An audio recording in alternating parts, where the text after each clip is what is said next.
Hello students, तो कैसे हैं आप सभी। आई होप आप बहुत अच्छे से होंगे और एग्जाम्स की प्रिपरेशन कर रहे होंगे। तो आज की क्लास जो आपके लिए रहने वाली है वो एचपी टैट टीजीटी आर्ट्स की क्लास है और इसमें 50 एमसीक्यूज आपके लिए लेकर आई हूँ मैं। तो प्लीज़ क्लास को एंड तक ज़रूर देखिएगा और अगर आप टैट की प्रिपरेशन जो है वो कर रहे हो दिल से तो आपके लिए क्लास बहुत ज़्यादा हेल्पफुल रहने वाली है। आपको पता है टैट का एग्ज़ाम जो है वो एक क्वालिफाइंग एग्ज़ाम है जिसको 60% मार्क्स के साथ आपको जो है वो क्वालिफाई करना होता है। ठीक है, तो बहुत ज़्यादा इंपॉर्टेंट आज की क्लास रहने वाली है जिसमें 50 एमसीक्यूज आपके लिए लेकर आई हूँ। ये क्वेश्चन वही हैं जो बार बार एग्जाम में रिपीट होते हैं, बार बार एग्जाम में आपसे पूछे जाते हैं। तो प्लीज़ क्लास को एंड तक ज़रूर देखिएगा, बहुत इंपॉर्टेंट क्लास है ये। ठीक है, चलिए, आपने सबसे पहले क्लास को एंड तक देखने के बाद क्लास को लाइक ज़रूर करना है, अपने फ्रेंड्स के साथ शेयर ज़रूर करना है और चैनल को सब्सक्राइब कर लेना है। अगर आपने अभी तक नहीं किया है तो प्लीज़ चैनल को ज़रूर सब्सक्राइब कर लें, क्योंकि इसी तरह की बहुत सारी क्लासेस मैं आपको पहले भी पढ़ा चुकी हूँ। आगे आगे आगे भी आपको ये क्लासेस इसी तरह की देखने को मिलेंगी। ठीक है, और साथ में लगे बेल आइकन को ज़रूर प्रेस कर लेना है ताकि आपके पास इसकी नोटिफिकेशन जो है, जो भी वीडियो आपके इस चैनल पर आती है उसकी नोटिफिकेशन आपके पास सबसे पहले पहुँच जाए। यहाँ पर देखते हैं हम कि भारत का संविधान जो था वो कब लागू हुआ था। पहला क्वेश्चन है, भारत का संविधान कब लागू हुआ था। तो भारत का संविधान 26 जनवरी 1950 को लागू हुआ था। ठीक है, भारत का संविधान जो है वो 26 जनवरी 1950 को लागू हुआ था। अच्छा, यहाँ पर जो एस्पिरेंट्स हैं वो गलती क्या करते हैं कि उनको थोड़ा सा कंफ्यूजन क्रिएट ये हो जाता है कि संविधान जो है वो 26 जनवरी 1950 को लागू हुआ था, लेकिन संविधान जो है वो बनकर कब तैयार हो गया था, वो 26 नवंबर 1949 को तैयार हो गया था। इसीलिए 26 नवंबर को कॉन्स्टिट्यूशन डे के रूप में हम मनाते हैं और 26 जनवरी जब इम्प्लीमेंट हो गया था पूरी तरह से, उसको हम रिपब्लिक के रूप में यानी कि गणतंत्र के रूप में हम मनाते हैं। ठीक है, तो ये इंपॉर्टेंट है, ये आपने याद रखना है। 26 जनवरी 1950 को ये लागू हुआ था।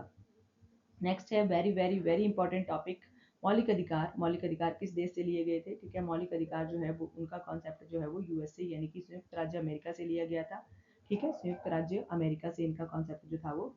अच्छा, मौलिक अधिकार बहुत इंपॉर्टेंट टॉपिक है, तो इसमें आपको पता है, इससे आपको क्वेश्चन जो है वो पूछे जा सकते हैं कि मौलिक अधिकार संविधान के किस भाग में है। तो संविधान के भाग नंबर 3 में मौलिक अधिकार दिए गए हैं और अनुच्छेद 12 से 35 तक हैं। ठीक है, तो ये इंपॉर्टेंट है। आपको पता है जब हमारा संविधान को बनाने का जो एक मतलब स्ट्रक्चर तैयार होने लगा था संविधान का, तो हमारे जो संविधान निर्माता थे, जितने भी एक्सपीरियंस्ड पर्सन थे वो उस टाइम पे, तो उनके द्वारा हर एग्जाम को एनालाइज मतलब हर देश के संविधान को एनालाइज किया गया और जहाँ जिस संविधान से जो चीज़ अच्छी लगती थी वो उसको वहाँ से अडॉप्ट कर लेते थे। तो जो मौलिक अधिकारों वाला कॉन्सेप्ट है वो भी यूएसए यानी कि संयुक्त राज्य अमेरिका से लिया गया था। ठीक है, आपने चैनल को जरूर सब्सक्राइब कर लेना है। ठीक है, नेक्स्ट है कि वायुमंडल की सबसे निचली परत कौन सी होती है। तो वायुमंडल में ये देख लीजिए, ये ईवीएस का क्वेश्चन आ गया यानी कि ज्योग्राफी का क्वेश्चन है ये, तो बहुत इंपॉर्टेंट है। इस क्लास में आपको जो भी आप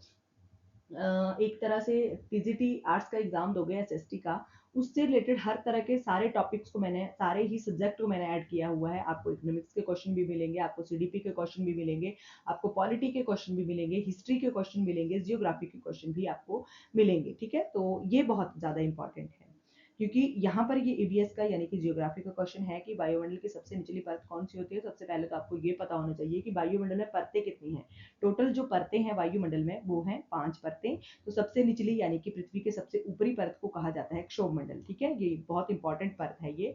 ठीक है, सभी तरह की मौसमी घटनाएं इसी परत में जो है वो होती हैं। ठीक है, तो क्षोभमंडल जो है वो सबसे निचली परत है, ये आपने याद रखना है।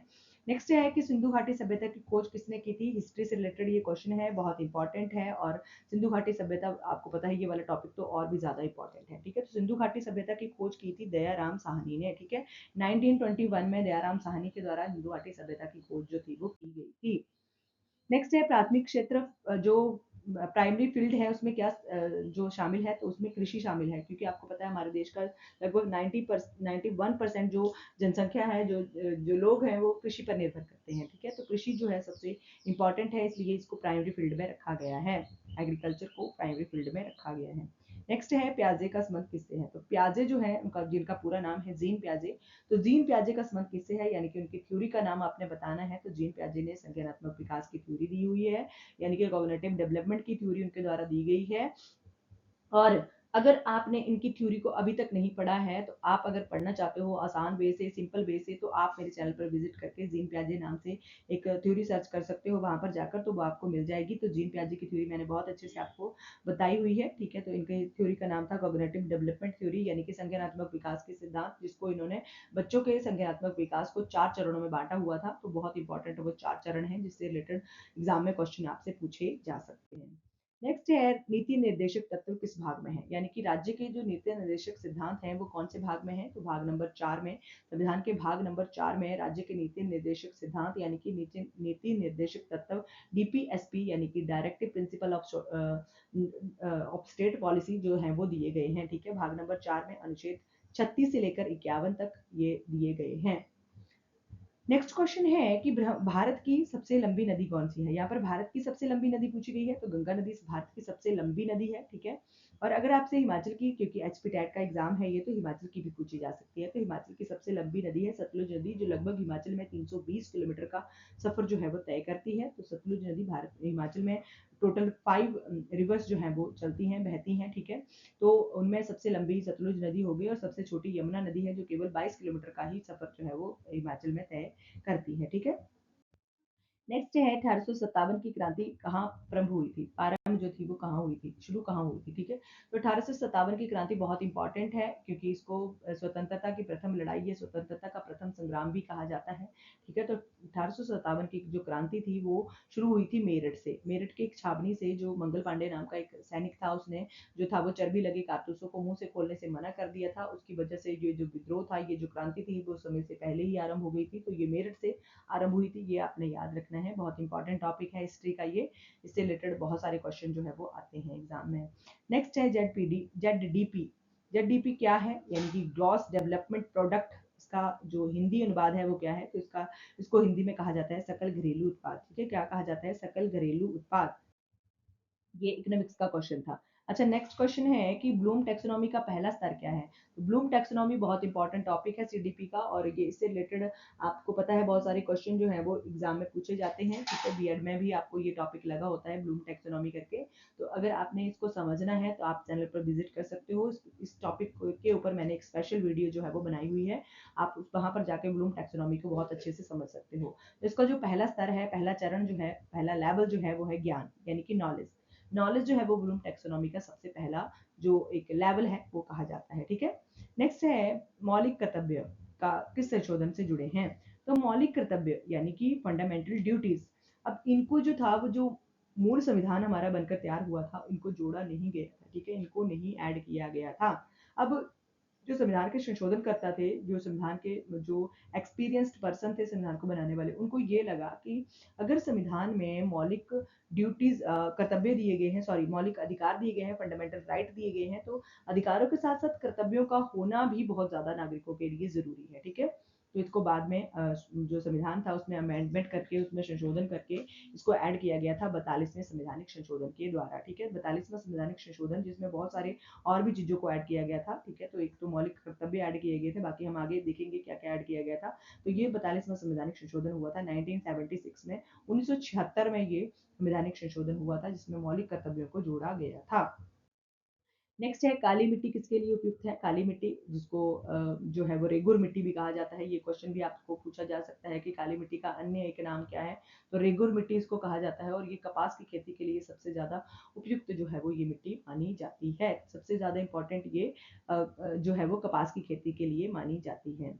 नेक्स्ट है कि गांधी जी का पहला आंदोलन भारत में कब हुआ था। तो गांधी जी जो थे वो 9 जनवरी 1915 को भारत वापस लौटे थे दक्षिण अफ्रीका से। तो 9 जनवरी वाले दिन को प्रवासी दिवस के रूप में मनाया जाता है, ठीक है। तो एक डे भी आपसे पूछा जाता है एग्जाम में, तो ये आपने याद रख लेना है कि 9 जनवरी को प्रवासी दिवस जो है वो मनाया जाता है, जिस दिन गांधी जी भारत वापस लौटे थे, ठीक है। तो ये इंपॉर्टेंट है, डे सेलिब्रेशन पूछा जाता है। आप अगर नोट्स बनाते हो तो उसमें नोट करके जरूर रख लेना है आपके लिए। जो आखिरी के 10-15 दिन होते हैं उसमें शॉर्ट नोट्स पढ़ना, आप अगर खुद बनाते हो तो उसको पढ़ना बहुत ज़्यादा आसान हो जाता है आपकी तैयारी के लिए, ठीक है। तो चंपारण सत्याग्रह उनके द्वारा आते ही भारत में किया गया था, ठीक है। तो भारत में जो 1915 में ये ऐड हुए थे, तो चंपारण सत्याग्रह जो था वो भारत में इनके द्वारा पहला आंदोलन जो था वो किया गया था। बेरोजगारी का कौन सा प्रकार है? बेरोजगारी का प्रकार जो है वो मौसमी बेरोजगारी का प्रकार है, ठीक है। मौसमी इसलिए है क्योंकि जो एग्रीकल्चर यानी कि कृषि का काम करते हैं उनके लिए बहुत ज़्यादा ये ज़रूरी है कि वो जब फसल के कामों से फ्री हो जाते हैं तो उनके उनके पास जो है वो एक तरह से बेरोजगारी जो है वो फैल जाती है, ठीक है। नेक्स्ट है जेडपीडी। जेडपीडी का सिद्धांत किसने दिया था? तो जेडपीडी लेव वाइगोत्स्की के द्वारा दिया गया था। सोशल कल्चरल डेवलपमेंट थ्योरी उनके द्वारा दी गई थी, ठीक है। सामाजिक सांस्कृतिक सिद्धांत उनके विकास का सिद्धांत उनके द्वारा दिया गया था। तो वो मानते थे कि जेडपीडी जो है वो बहुत ज़्यादा इंपॉर्टेंट है बच्चे के विकास में। तो लेव वाइगोत्स्की का मानना था। जोन ऑफ प्रॉक्सिमल डेवलपमेंट की थ्योरी भी उनके द्वारा लेव वाइगोत्स्की के द्वारा ही दी गई थी, ठीक है। सीडीपी का ये क्वेश्चन है। नेक्स्ट है प्रस्तावना में कितने शब्द जोड़े गए थे 42वें संवैधानिक संशोधन के द्वारा, ठीक है। तो अभी हमने पढ़ा कि मौलिक कर्तव्यों को जोड़ा गया था 42वें संवैधानिक संशोधन के द्वारा। तो 42वां संवैधानिक संशोधन जो था उसमें प्रस्तावना में भी संशोधन किया गया था। तो प्रस्तावना का ये एकमात्र अभी तक का एकमात्र संशोधन था जो अभी तक हुआ है।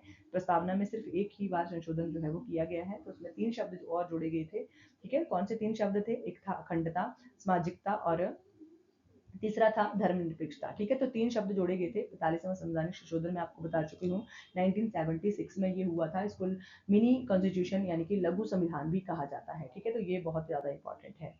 नेक्स्ट है मानसून किस कारण होती है? तो मानसून जो होती है वो तापमान अंतर के कारण होती है। जब टेम्परेचर का बैलेंस जो है वो बिगड़ जाता है उसकी वजह से मानसून होती है, ठीक है। मानसून बहुत ज़्यादा ज़रूरी है कृषि के कार्यों के लिए, ठीक है। बहुत ज़्यादा जो है वो मानसून का रोल रहता है। नेक्स्ट है कि अशोक किस वंश का था? अशोक जो था वो किस वंश का सम्राट था? तो अशोक जो था वो मौर्य वंश का सम्राट था। मौर्य वंश का सबसे महान शासक इसको कहा जाता है, जिसका 261 ईस्वी पूर्व जो कलिंग युद्ध हुआ था उसके बाद इसका मन जो था वो बहुत विचलित हो गया था और इसने बौद्ध धर्म को अपना लिया था। तो बौद्ध धर्म के प्रचार के लिए इसने बहुत ज़्यादा काम किए थे। इसने अपने बेटे और बेटियों को भी साथ में मिलाकर नेपाल में, श्रीलंका में बौद्ध धर्म के जो एक तरह से उसको फैलाने के लिए भेजा था, ठीक है। उसको उसका प्रचार प्रसार करने के लिए अपने बेटे और बेटियों को भी लगा दिया था, ठीक है। तो ये बौद्ध धर्म से बहुत ज़्यादा प्रभावित था अशोक मौर्य वंश का शासक था, ठीक है। तो महान सम्राट था वहाँ का। नेक्स्ट है पंचवर्षीय योजनाएं कब शुरू हुई थी? पंचवर्षीय योजनाएं जो थी वो 1951 में शुरू हुई थी। 1951 में ये शुरू की गई थी। हमारे देश के जो भारत देश था उसके पहले प्रधानमंत्री पंडित जवाहरलाल नेहरू जी के द्वारा ये शुरू की गई थी, ठीक है। तो पंचवर्षीय योजनाएं जो थी वो हर 5 वर्ष के बाद रिन्यू होती थी, यानी कि हर बार नया टॉपिक रखा जाता था, नया एक कॉन्सेप्ट रखा जाता था जिसके ऊपर काम करना होता था। तो जो पहली बार पंचवर्षीय योजना बनाई गई थी तो वो थी कृषि के ऊपर डिपेंड। कृषि का उत्पादन बढ़ाना है, ठीक है। हरित क्रांति देश में लानी है, ठीक है। ये पहली पंचवर्षीय योजना का उद्देश्य था, ये भी आपको पता होना चाहिए, ठीक है। नेक्स्ट है कि बाल केंद्रित शिक्षा का अर्थ क्या है? तो बाल केंद्रित शिक्षा यानी कि छात्र केंद्रित शिक्षा। तो पहले के टाइम में आपको पता है गुरुकुलों में शिक्षा होती थी। तो गुरुकुलों में बच्चों को शिक्षा दी जाती थी। एक तरह से जो गुरुकुल थे वहीं पे बच्चों को रहना पड़ता था। वहाँ पर जो गुरु था वो भी प्रधान होता था, ठीक है। शिष्य को केवल शिष्य की तरह ही रहना पड़ता था। वो अपनी बात को नहीं रख सकते थे। जो एक शिक्षक कह देता है, जो एक गुरु कह देता है वो सर्वोपरि था। उसके बाद स्कूल्स आए। स्कूल में भी वैसे ही होने लगा कि गुरु को टीचर को सबसे ज़्यादा अहम रोल दिया जाने लगा कि टीचर ही सब कुछ है। बच्चे जो हैं अगर वो टीचर डांटते भी हैं तो बच्चों को चुपचाप से डांट खा लेनी चाहिए, ठीक है। मतलब कि हर तरह से जो टीचर है वो प्रधान होता था क्लास में। अब क्या है, अब जब धीरे धीरे कॉन्सेप्ट शिक्षा का चेंज हुआ तो उसमें बाल केंद्रित शिक्षा आ गई, ठीक है। तो बाल केंद्रित शिक्षा का मतलब है कि बच्चा सर्वोपरि है, ठीक है। बच्चा सर्वोपरि है क्लास में। टीचर जो है वो एक सिर्फ फैसिलिटेटर के रूप में ही काम करेगा। टीचर जो है वो एक सिर्फ मार्गदर्शक के रूप में काम करेगा। एक सुविधादाता के रूप में बच्चे के लिए काम करेगा, ठीक है। तो ये यही होती है बाल केंद्रित शिक्षा। नेक्स्ट है पृथ्वी का सबसे बड़ा महासागर कौन सा है? यानी कि अर्थ पर सबसे बड़ा जो ओशन है, महासागर है, वो कौन सा है? तो वो है प्रशांत महासागर। इसी के अंदर जो है वो मेरियाना गर्त जो है वो सबसे बड़ा पाया जाता है, ठीक है। तो प्रशांत महासागर इंपॉर्टेंट है। नेक्स्ट है भक्ति आंदोलन का मुख्य उद्देश्य क्या था? तो भक्ति आंदोलन का मुख्य उद्देश्य था भक्ति फैलाना, ठीक है। भक्ति भावना को फैलाना, ठीक है। भक्ति भावना का प्रचार। तो भक्ति भावना को सबसे ज्यादा फैलाना भक्ति आंदोलन का मुख्य उद्देश्य था, ठीक है। मेन ऑब्जेक्टिव था इनका। तो भक्ति जो आंदोलन था उसके मुख्य प्रवर्तकों में शंकराचार्य आते हैं, तुलसीदास जी आते हैं और सूरदास जी हैं, ठीक है। बहुत सारे ऐसे नाम हैं, कबीर दास जी हैं, ठीक है। जो भक्ति भावना के मुख्य प्रचारक और प्रचारक के रूप में आते हैं, ठीक है। तो नेक्स्ट है गरीबी रेखा का निर्धारण कैसे होता है? तो गरीबी रेखा का निर्धारण किससे होता है? आय स्तर से होता है, ठीक है? आय स्तर जो है वो डिपेंड करती है कि जो व्यक्ति है उसकी गरीबी रेखा के नीचे है या ऊपर है, ठीक है? तो फिर ये निर्धारण आय स्तर से ही होता है। नेक्स्ट है व्यवहारवाद सिद्धांत। जो बिहेवियरलिज्म जो थ्योरी है वो किसके द्वारा दी गई है? तो वो स्किनर की थ्योरी है, ठीक है? व्यवहारवाद की थ्योरी जो है वो स्किनर के द्वारा दी गई है। नेक्स्ट है संविधान सभा के अध्यक्ष कौन थे? तो संविधान सभा, ये भी एस्पिरेंट्स को बहुत ज्यादा कंफ्यूजन क्रिएट करने वाला क्वेश्चन है, ठीक है? तो यहाँ पर जो हमारी प्रथम संविधान सभा हुई थी वो हुई थी 9 दिसंबर 1946 को, ठीक है? 9 दिसंबर 1946 को, यानी कि 1946 को, ठीक है? तो ये प्रथम संविधान सभा हुई थी जिसमें जो था वो सबसे एक्सपीरियंस्ड व्यक्ति को, सबसे ज्यादा ओल्ड व्यक्ति को, यानी कि डॉक्टर सत्येंद्रनाथ सिन्हा जी को अस्थायी अध्यक्ष बनाया गया था। उसके बाद जब 2 दिनों के बाद दूसरी बार संविधान सभा की अध्यक्षता बैठक होती है संविधान सभा की, तो उसमें 11 दिसंबर 1946 को, तो उसमें जो था डॉक्टर राजेंद्र प्रसाद जी को अध्यक्ष जो था वो बना लिया जाता है। तो अगर आपसे ऑप्शन में स्थायी या अस्थायी लिख के पूछा जाता है तो ये भी आपने याद रखना है, ये बहुत ज्यादा कंफ्यूजन आपको करता है। अगर आपको क्वेश्चन क्लियर ना हो तो आपका जो क्वेश्चन है वो आते हुए भी गलत आपका एग्जाम हॉल में हो जाता है, ठीक है? नेक्स्ट है कि भारत का राष्ट्रीय पशु कौन सा है? तो भारत का राष्ट्रीय पशु है बाघ, ठीक है? बाघ जो है वो भारत का राष्ट्रीय पशु है। नेक्स्ट है, और हिमाचल का अगर पूछा जाता है तो बर्फानी तेंदुआ है, ठीक है? बर्फानी तेंदुआ स्नो लेपर्ड है, ठीक है? नेक्स्ट है कि जो पृथ्वी है वो सूर्य से कितनी दूर है? जो पृथ्वी है वो सूर्य से कितनी दूर है? वो 15 करोड़ किलोमीटर जो है वो सूर्य से दूर है, ठीक है? 15 करोड़ किलोमीटर, ये आप याद रखना है। नेक्स्ट है वेदों की रचना किस काल में हुई थी? तो वेदों की रचना जो हुई थी वो वैदिक काल में हुई थी, ठीक है? वैदिक काल में वेदों की रचना जो थी वो हुई थी। वेदा हमारे 4 हैं जिनमें ऋग्वेद जो है वो सबसे पुराना है, तो लगभग 3500 वर्ष ये पुराना माना जाता है, जिसमें 10 मंडल हैं और 1028 जो है वो सूक्त पाए जाते हैं, ठीक है? तो ये भी इंपॉर्टेंट है सब कुछ। नेक्स्ट है मुद्रा का मुख्य कार्य क्या था? तो मुद्रा का मुख्य कार्य क्या था? उसका विनिमय माध्यम था, ठीक है? विनिमय माध्यम था ये मुद्रा का मुख्य कार्य। नेक्स्ट है लोकतंत्र का अर्थ क्या है? लोकतंत्र का अर्थ है जनता का शासन, ठीक है? लोकतंत्र का अर्थ है जनता का शासन। भारत में लोकतंत्रात्मक शासन प्रणाली पाई जाती है, ठीक है? आपको पता है जनता ही अपने प्रतिनिधियों को चुनकर सरकार बनाने के लिए भेजती है, और जो 5 वर्षों के लिए बाद जो है वो जनता फिर से अपना जो है वो चेंज कर सकती है सरकार को, ठीक है? तो ये भारत में लोकतंत्रात्मक शासन प्रणाली है, ठीक है? जनता का शासन लोकतंत्र का अर्थ होता है।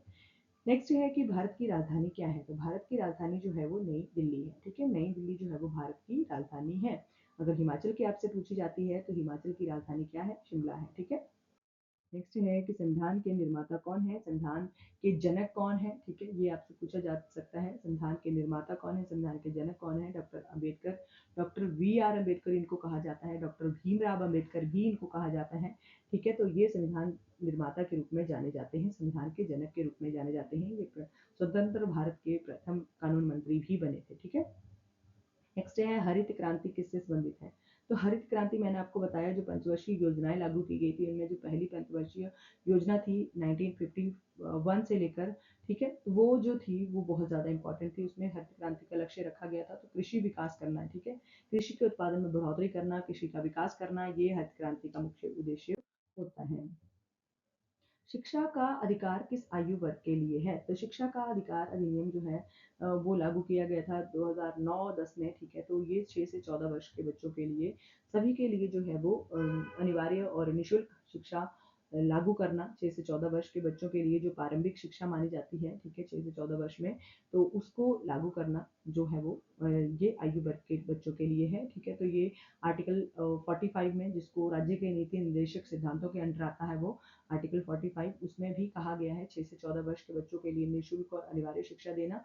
और आर्टिकल 21A बाद में जोड़ा गया था, ठीक है? तो उसमें भी यही बात कही गई थी कि 6 से 14 वर्षों के बच्चों के लिए अनिवार्य और निःशुल्क शिक्षा उपलब्ध करवाना, ठीक है? ये भी इम्पोर्टेंट है। नेक्स्ट है कि 73वां संवैधानिक संशोधन जो है वो किससे संबंधित था? तो 73वां संवैधानिक संशोधन जो था वो पंचायती राज से संबंधित था, ठीक है? 42वां हमने पढ़ लिया, जिसको मिनी कॉन्स्टिट्यूशन यानी कि लघु संविधान कहा जाता है, 1946 में ये हुआ था। तो 73वां संवैधानिक संशोधन जो था वो पंचायती राज से संबंधित था, ठीक है? पंचायती राज से संबंधित था। नेक्स्ट है कि भारतीय संविधान संसद के कितने सदस्य हैं। भारतीय संसद के सदस्य भारतीय संसद के कितने सदन हैं, सॉरी सदस्य नहीं सदन है। तो भारतीय संसद के 2 सदन हैं, लोकसभा और राज्यसभा, ठीक है, 2 सदन इसके हैं, ठीक है, तो ये आपने याद रखना है। नेक्स्ट है मानसून भारत में कब आता है। तो मानसून भारत में जून जुलाई के महीनों में आता है, ठीक है, तो ये इंपॉर्टेंट है। नेक्स्ट है कि गुप्त काल को किस और नाम से जाना जाता है। तो गुप्त काल को और स्वर्ण युग के नाम से भी जाना जाता है, ठीक है, तो इसको गोल्डन पीरियड कहा जाता है इतिहास का। ये इतिहास का इंपॉर्टेंट क्वेश्चन है, तो ये गोल्डन पीरियड कहा जाता है, स्वर्ण युग गुप्त काल को कहा जाता है, ठीक है। नेक्स्ट है बैंक क्या है। बैंक जो है वो वित्तीय संस्था है, ठीक है, जिसमें जो है वो पैसों का लेन देन होता है, ठीक है, तो यह एक वित्तीय संस्था है। नेक्स्ट है कि भाषा विकास का सिद्धांत किसने दिया है। तो भाषा विकास का सिद्धांत जो है वो वाइगॉत्स्की ने दिया है, ठीक है। इस जो बातें थे कि हर बच्चा जो है वो एक भाषा के विकास के साथ ही बच्चे का डेवलपमेंट जो है वो सबसे ज़्यादा होता है, ठीक है। वो मानते थे कि बच्चा जितना ज़्यादा सोशल होगा बच्चे का विकास उतना ही ज़्यादा होगा, ठीक है। बच्चा जितना ज़्यादा बाहर के लोगों से बात करेगा, उनसे सीखेगा, तो वो उतना ही ज़्यादा उसका डेवलपमेंट जो है वो बहुत अच्छे से हो पाएगा। तो लेव वाइगॉत्स्की ने भाषा विकास का सिद्धांत जो था वो दिया था। नेक्स्ट है कि भारत का सबसे बड़ा राज्य क्षेत्रफल के अनुसार कौन सा है। तो भारत का क्षेत्रफल के हिसाब से भारत का सबसे बड़ा राज्य है राजस्थान, ठीक है। नेक्स्ट है कि साक्षरता दर का अर्थ क्या है। तो साक्षरता दर का अर्थ है शिक्षित लोगों का प्रतिशत, ठीक है, शिक्षित लोगों का प्रतिशत साक्षरता दर कहा जाता है, ठीक है। तो यहाँ पर मैं आपको याद करवा दूं कि अगर आपने चैनल को अभी तक सब्सक्राइब नहीं किया है तो प्लीज़ चैनल को जरूर सब्सक्राइब कर लें। क्लास अगर आपको अच्छी लग रही है तो क्लास को लाइक कर दें और साथ में लगे बेल आइकन को प्रेस कर लें, ताकि आपको पास मेरी हर आने वाली वीडियो की नोटिफिकेशन सबसे पहले पहुंच जाए। अपने फ्रेंड्स के साथ भी इस क्लास को जरूर शेयर कर दें, ठीक है। नेक्स्ट है कि चंद्रगुप्त मौर्य के गुरु कौन थे। तो चंद्रगुप्त मौर्य के गुरु थे चाणक्य। अब चाणक्य के भी 3 नाम थे, ठीक है, एक था चाणक्य, एक था कौटिल्य और एक था विष्णुगुप्त, ठीक है। चाणक्य, कौटिल्य और विष्णुगुप्त। अगर आपसे ये तीनों ही नाम पूछे जाते हैं तो आपने कंफ्यूज नहीं होना है कि एक ही व्यक्ति के तीनों नाम हैं। तो ये चंद्रगुप्त मौर्य के जो गुरु थे, ठीक है। नेक्स्ट है योजना आयोग कब स्थापित हुआ था। तो योजना आयोग 1950 में ये स्थापित हुआ था, ठीक है। 1950 में योजना आयोग जो था वो स्थापित हुआ था, प्लानिंग कमीशन, ठीक है, ये आपने ध्यान रखना है। शिक्षक की भूमिका क्या होती है। तो शिक्षक की भूमिका एक मार्गदर्शक के रूप में होती है। जैसा कि मैंने आपको जब बाल केंद्रित शिक्षा के बारे में पढ़ाया तो वो भी आपको बता दिया कि जो एक शिक्षक है वो जो स्टूडेंट्स हैं यानी कि छात्र हैं वो सर्वोपरि हैं, और शिक्षक जो है एक मार्गदर्शक, एक फैसिलिटेटर, सुविधादाता के रूप में काम करेगा, ठीक है। तो एक शिक्षक जो है वो मार्गदर्शक होता है, नियंत्रक नहीं होता है, शासक भी नहीं होता है, शिक्षक भी नहीं होता है, वो एक सिर्फ मार्गदर्शक होता है, ठीक है, ये इम्पोर्टेंट है। नेक्स्ट है कि संविधान के भाग 3 किससे संबंधित है। तो ये बहुत इंपॉर्टेंट, फर्स्ट में ही चाहे दूसरे या तीसरे नंबर पर क्वेश्चन आया था मौलिक अधिकारों से रिलेटेड, तो मैंने तभी आपको बता दिया था कि भाग नंबर 3 में ये जो संविधान के मौलिक अधिकार हैं वो पाए जाते हैं। हर नागरिक को एक तरह से अधिकार दिए गए हैं, मौलिक अधिकार, जिसको फंडामेंटल जो है वो राइट्स कहा जाता है, ठीक है। तो फंडामेंटल राइट्स जो है वो दिए जाते हैं, ठीक है, भाग नंबर 3 में, संविधान के भाग 3 में ये अधिकार जो है वो दिए जाते हैं हर नागरिक को। बहुत इंपॉर्टेंट है, 12 से अनुच्छेद 12 से 35 तक ये पाए जाते हैं। विश्व का सबसे बड़ा देश कौन सा है। तो विश्व का सबसे बड़ा जो देश है वो है रूस, ठीक है। रूस जो है वो पूरे विश्व का सबसे बड़ा देश है, ठीक है। नेक्स्ट है कि शिक्षा मनोविज्ञान क्या है। तो शिक्षा मनोविज्ञान क्या है, यानी कि ये सीखने का अध्ययन है, ठीक है, सीखने का अध्ययन इसको कहा जाता है, शिक्षा मनोविज्ञान को। नेक्स्ट है अधिगम का परिणाम क्या है। ये आज की क्लास का लास्ट क्वेश्चन है। तो अधिगम का परिणाम क्या है, व्यवहार परिवर्तन, ठीक है। जब किसी के व्यवहार में किसी जो भी हम किसी को सिखाना चाहते हैं, अच्छा मान लो एक उदाहरण ही आपको देती हूँ, ठीक है, कि अगर आप स्कूटी सीख रहे हो तो आपको पहले उसके बारे में कुछ भी नॉलेज नहीं होता है, कैसे चलेगी, क्या करेंगे, ठीक है। लेकिन जब आप उसको सीख लेते हो तो आपके भी व्यवहार में अंतर आ जाता है, आपको अब सब कुछ पता है कि कैसे चलेगी, कैसे बैलेंस होगी, कैसे इसको आगे चलाना है, कैसे इसको बैक करना है, मतलब सब कुछ आपको पता चल जाएगा। तो अगर आपके बिहेव में चेंजेस हुए, आपके व्यवहार में चेंजेस हुए, तो वही आपका अधिगम का परिणाम हुआ, ठीक है। वही आपके जो एक तरह से आपने लर्निंग की उसका जो परिणाम निकला वो यही निकला कि आपके व्यवहार में परिवर्तन हुआ, ठीक है। तो ये इंपॉर्टेंट है। तो ये बहुत ज़्यादा इम्पॉर्टेंट टॉपिक मैं आपके लिए आज लेकर आई थी। तो आई होप कि आपको ये क्लास बहुत अच्छी लगी होगी। आपने क्लास को लाइक भी कर दिया होगा, अपने फ्रेंड्स के साथ शेयर कर दिया होगा और चैनल को आपने सब्सक्राइब ज़रूर कर लेना है। अगर आपने अभी तक नहीं किया है तो प्लीज़ कर लें और साथ में लगे बेल आइकन को ज़रूर प्रेस कर लें ताकि इस चैनल पर आने वाले हर वीडियो का नोटिफिकेशन आपके पास सबसे पहले पहुंच जाए। आई होप कि क्लास आपको अच्छी लगी होगी। आप क्लास को लाइक ज़रूर कर देंगे। Thank you for watching. मिलते हैं नेक्स्ट क्लास में।